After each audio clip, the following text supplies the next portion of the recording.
மச்சி லவ்ங்கறீங்க, கிறிஸ்மஸ் லவ்ங்கறீங்க. எனக்கு ஒண்ணுமே புரியலையே. எத்தனை பேருக்கு ஹவு மச்னா தெரியுது? எத்தனை பேருக்கு கிறிஸ்மஸ்னா தெரியுது? ஹவு மச்னா என்ன? லவ் கடைக்கு போறீங்க. கடைக்கு போய் என்ன பண்ணுவீங்க? லவ் பொருள் வாங்குவீங்க. பொருள் வாங்கிட்டு விலை தெரியாம அது வழி எடுத்து வந்துருவீங்களா? அது ஒரு பொருளை எடுத்து என்ன கேட்பீங்க?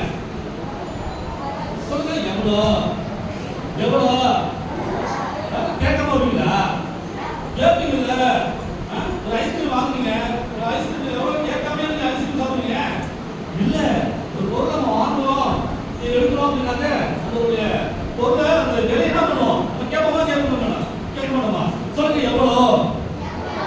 சரி, அவங்க வச்சுன்னா எவ்வளோ? கிறிஸ்மஸ்னா சொல்லுங்க, இவ்வளோ. சொல்லுங்க, நம்ம அவங்க வச்சு எவ்வளோ ஃபேமிலி கேட்டாங்க அவங்க என்ன பண்ணுவாங்க? இவ்வளோ. சொல்லுங்க, இவ்வளோ பணம். அந்த சொல்ல மாட்டாங்க. அதே போலதான் இது அர்த்தம். நம்ம இயேசுப்பா என்ன எந்த அளவுக்கு நீங்க நேசிக்கிறீங்க அப்படின்னு நம்ம கேட்கணும் வச்சுங்களேன். சொல்லுங்க, இயேசுப்பாட்ட நம்ம எல்லாரும் இயேசுப்பா என்ன எவ்வளவுதான் நீங்க நேசிக்கிறீங்க, எந்த அளவுக்கு நீங்க நேசிக்கிறீங்க அப்படின்னு நம்ம இயேசுப்பாட்ட கேட்டோம் அப்படின்னா இயேசுப்பாக்கு என்ன பதில் சொல்ல தெரியுமா? சொல்லுங்க, தன்னுடைய கரத்தை விரித்து. சொல்லுங்க, இவ்வளவாய் உன்னை நான் சிநேகித்தேன் அப்படின்னு சொல்லிட்டு அவர் நமக்கு என்ன சொல்றாரு?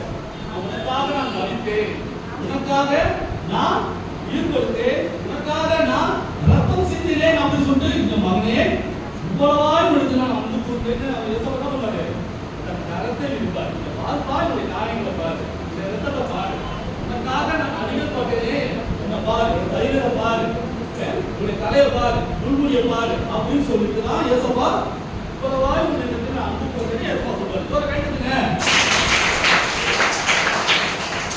இயேசுப்பாவோட மட்டும்தான் இப்படிப்பட்ட காரியங்களை செய்ய முடியும். யாராலையும் இதை செய்யவே முடியாது.